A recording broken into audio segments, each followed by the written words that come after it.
Upande wa Young Africans, upande wa klabu ya Young Africans ambao wao hapo jana waliweza kumake headlines mara baada ya kumtangaza kocha Patrick Mabedi kuwa kocha msaidizi wa klabu hiyo, akichukua nafasi ya kocha Manu Rodriguez ambaye ameondoka ndani ya timu hiyo, ambaye alikuwa ni msaidizi wa kocha Romain Folz, na klabu ya Young Africans ilitoa taarifa hiyo hapo jana. Kabla kuja kumsikia Ali Kamwe Wakanda, inawezekana, sijajua kwenye records kama kuna kocha msaidizi ambaye amewahi kupokelewa kwa matarajio na matumaini makubwa kama ambavyo bwana Mabedi amepokelewa. Yani ni kama timu ambayo imetangaza kocha mkuu, au ni timu ambayo ilikuwa ina uhitaji mkubwa na hatimaye kamtangaza mtu ambaye wamempata. What's so special? Yani furaha ni kubwa. Furaha imeanza kwa namna ambavyo kulikuwa kuna sekeseki hapa la bwana Romain Folz kufukuzwa, na Young Africans wao kwenda kumuongeza Patrick Mabedi kwenye benchi lao la ufundi imekuwa ni kama kete ya muhimu sana katika kumbackup kocha ambaye kuna upande ulikuwa unaamini anastahili kupewa muda na kuna upande ulikuwa unaamini anastahili kufukuzwa. Kwa hiyo sasa wao wanachofurahia ni kwamba at least kwenye benchi la ufundi anaenda kuongezeka mtu mwingine wa kumpa nguvu Romain Folz katika harakati za kurejesha ubora wa Young Africans in terms of kiuchezaji. Kwa watu ambao wafahamu, Young Africans kocha mkuu alikuwa ni Romain, kocha msaidizi alikuwa ni Manu Rodriguez. Manu yeye ukiangalia career yake kote alikopita, Manu kuwa kocha msaidizi full, hii ndo mara yake ya kwanza ndani ya Young Africans. Manu alikopita alikuwa na title ya msaidizi, lakini alikuwa anatimiza majukumu kama kocha wa washambuliaji. Ana profile kubwa sana huyu mtu. Huyu mtu amepita timu ya taifa ya Venezuela, huyu mtu amepita timu ya taifa ya Costa Rica. Hizo ni timu kubwa sana kwa upande wa CONCACAF kule. Kwa hiyo ana experience kubwa kwenye engo ya kufundisha washambuliaji. Lakini alipokuja Young Africans akapewa jukumu la kuwa kocha mkuu in terms of kusimamia majukumu chini ya kocha mkuu. Kumradhi, alikuwa kocha msaidizi akisimamia majukumu ya kocha mkuu. Kwa hiyo hii inakuonyesha kwamba kuongezeka kwa Patrick Mabedi kwenye benchi la ufundi, ambaye yeye kwa career yake huko alikopita tayari ameishafuta engo ya kuwa msaidizi wa timu nzima, lakini pia ameshabahatika kuwa kocha mkuu wa timu nzima. Hii inakupa tafsiri kwamba Yanga wameenda kuongeza mtu ambaye kwenye benchi lao la ufundi hawakuwa naye, hasa kwenye hiyo engo ya usaidizi. Lakini nikibaki na mtazamo wangu binafsi, na haya yatakuwa ni maoni yangu binafsi, kwangu mimi imani ya kusema kwamba Patrick Mabedi anaenda kuwa msaidizi wa Romain Folz itanichelea sana kuamini. Natamani niwe Tomaso kwenye hili, kwa sababu nikiangalia career ya Patrick Mabedi huko alikotoka mpaka hapa alipofika, kuja kuwa msaidizi wa Romain Folz naiona kama ni jambo fulani hivi ambalo linakuwa gumu kidogo. Yawezekana Young Africans wanaishi kwenye tamaduni ambayo nimeiona sana kwenye timu za Afrika Kusini, kwa sababu kule kusini mwa Afrika ni kwamba cheo kimoja lakini kina watu wawili ambao wana exist kwenye cheo hiko. Mfano mzuri ni Mamelodi Sundowns, ambako baada ya kuondoka kwa Pitso timu ilikuwa ina makocha wakuu wawili, ambao makocha hao walikuwa ni Rulani Mokwena pamoja na Makoba Mungithi. Hawa ndio walikuwa makocha wakuu, first head coach, second head coach. Hiyo ndio ilikuwa title walizokuwa wanatambulika nazo hawa watu. Halafu msaidizi wao alikuwa ni Rulani Mokwena na Steve Komfela. Halafu msaidizi wa hawa wawili alikuwa ni Makoba Mungithi. Kwa hiyo walikuwa na makocha watatu, lakini wawili wana title ya kocha mkuu, halafu mmoja ndio anakuwa na title ya msaidizi. Kwa hiyo na hizi Young Africans ndicho kitu ambacho wamekitarget, kwamba at least sasa kwenye benchi la ufundi wao wana watu wawili ambao wana exist kwenye cheo kimoja, halafu chini yao sasa ndio anaweza akaja huyu bwana Manu Rodriguez pamoja na wengine kwenye benchi la ufundi. Manake nikiangalia aura ya Patrick Mabedi halafu leo aje kuwa mpangakoni wa Romain Folz, kwangu mimi naona hilo jambo lina ugumu. Kwa hiyo yawezekana kabisa Young Africans kwenye kile cheo cha ukocha mkuu kinaweza kikawa kinahudumiwa in terms of namna ambavyo hawa wawili wataexist kwa pamoja kutengeneza falsafa, kuhakikisha kwamba mbinu zina kuwa applicable kwa wachezaji wao, kwamba wana share idea kwenye jambo moja. Kwa hiyo kumuona Patrick kama msaidizi, kwangu mimi hilo jambo kidogo nitachelewa kuliamini. Wamesema coaching jana moja kati ya picha za mazoezi Kwa nakwambia bwana kocha msaidizi mbona kama kocha mkuu kwa mazoezini. Yaani ndio nilikuwa nakwambia ile kwamba kuna ile aura ya Patrick Mabedi anayo, kiasi kwamba ukiangalia huoni namna gani huyu mtu anaenda kuwa mpanga koni.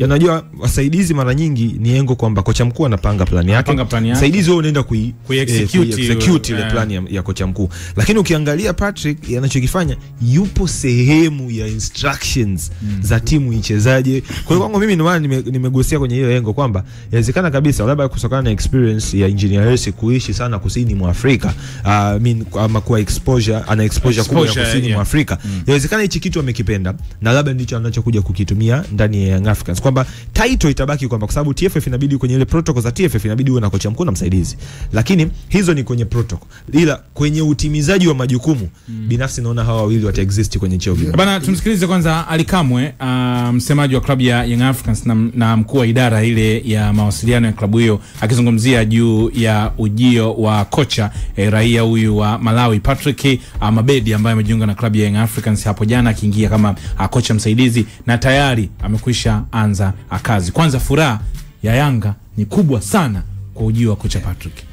Uongozi wa klabu ya Young Africans umekuja hapa Avic Town, akiwemo rais wa klabu yetu Engineer Hersi Ali Said. Ameongoza rais wa klabu yetu Engineer Hersi Ali Said, lakini amekuja pia makamu wetu wa rais Arafat Haji. Umeongozana pia na afisa mtendaji mkuu wa klabu yetu Andre Mtini. Wamekuja hapa na kumtambulisha kwenye kikosi kocha wetu Patrick Mabedi. Patrick Mabedi, raia wa Malawi, ambaye ukiangalia profile yake amekuwa kocha wa timu ya taifa ya Malawi 2024 mpaka 2025, lakini amefanya kazi kama assistant coach wa Malawi pia kwa muda mrefu. Lakini ukienda South Africa ni kocha ambaye sasa hivi ukigonga hodi pale Kaizer Chiefs, ukagonga tu hodi na ukasema mimi ndugu yake Patrick Mabedi, wewe unapokelewa mabegi, unapelekwa VIP room, unaletewa supu, unaambiwa kunywa, subiri. Kwa nini? Kwa sababu huyu ni gwiji wa Kaizer Chiefs. Yaani ukiuliza magwiji wa Kaizer Chiefs unamtaja Patrick Mabedi, the Platinum.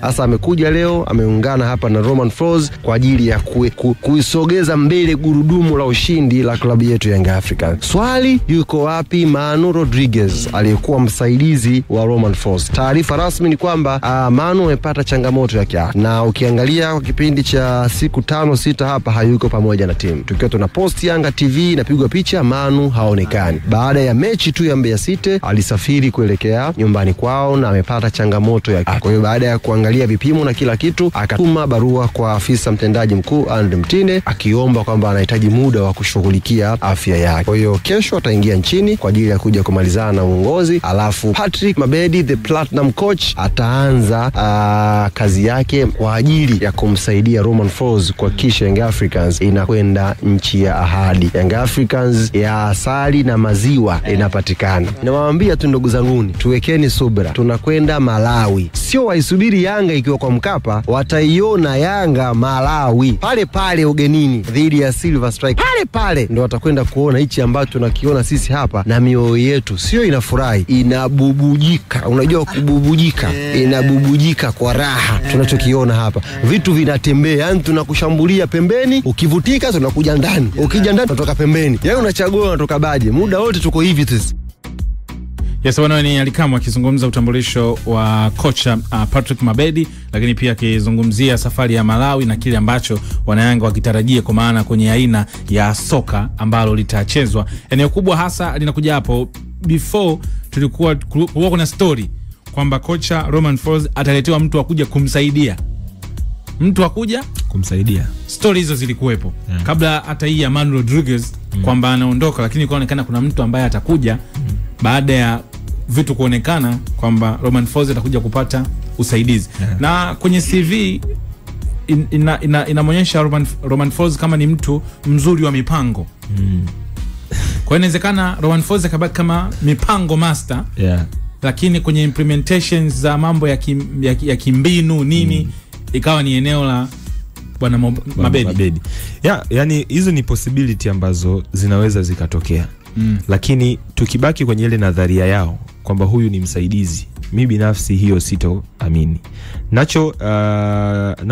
Nachoweza kusema ni kwamba umeongea hapa kuhusiana na Romain Folz kwamba ni mtu ambaye CV yake kwa ukubwa ipo kwenye engo ya management ya mpira.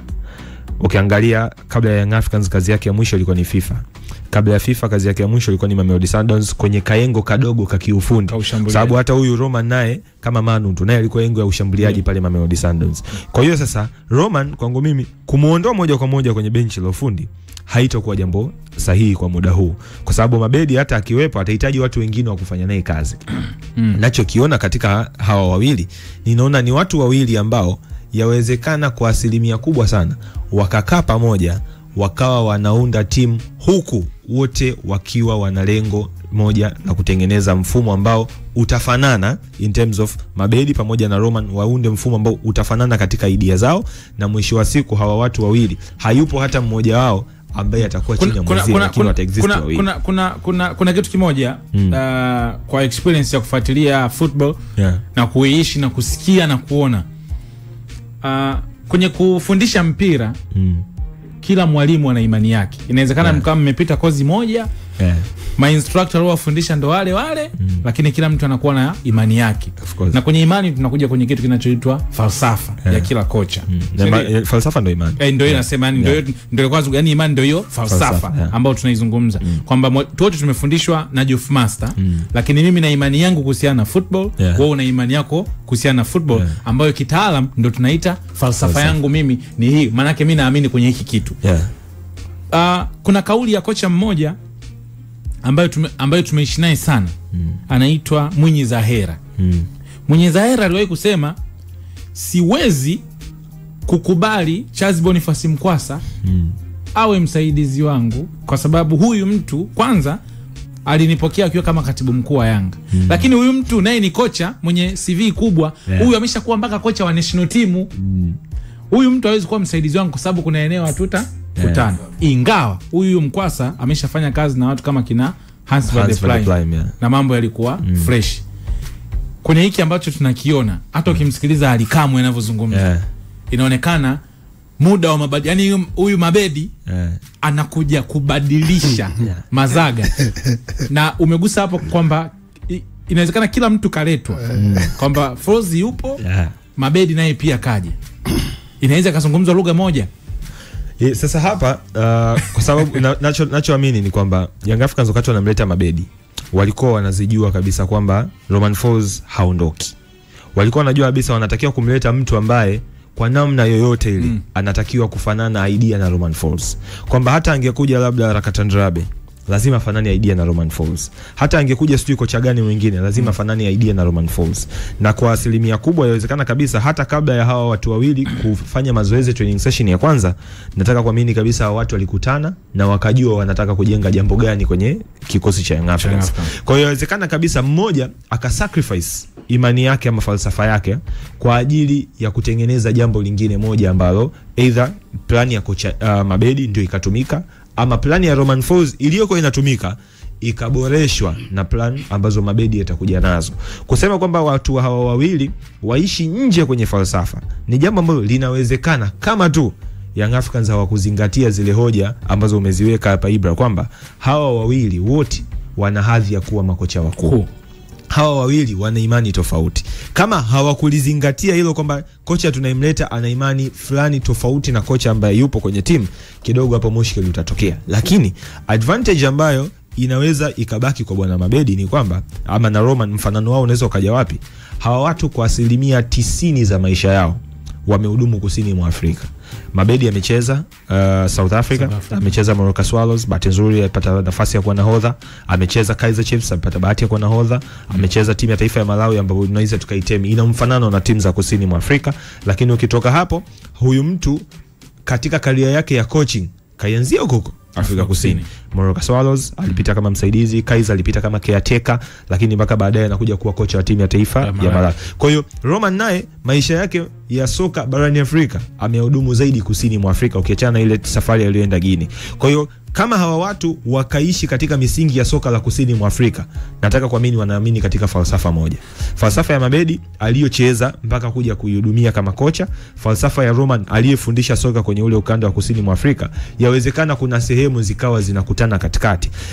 Labda zisifanane kwa 100%, lakini utakuwa tu kuna mfanano ambao mfanano huu utarahisisha hawa watu wawili kukutana, kwamba mmoja kusacrifice vitu vyake kadhaa kwa ajili ya kukutana na mwenzie kwenye engo ya katikati, ili watengeneze sasa falsafa moja ambayo itaihudumia Young Africans. Lakini kama hawa watu wawili hawakuwahi kukaa pamoja, ndio wamekutana kwenye training session, of course tunaamini kuna kitu ambacho kinaweza kutengenezwa, ingawa huko nyuma kwenye records iliwahi kutokea na watu wametengeneza mahusiano mazuri mpaka hii leo. Cedric Kaze sawa bwana, pamoja na Sadid Mohamed Nabi, hawa nao mwanzo bara lao lilikuwa kubwa na bwana Cedric Kaze aliahidiwa unakuja kuwa kocha mkuu.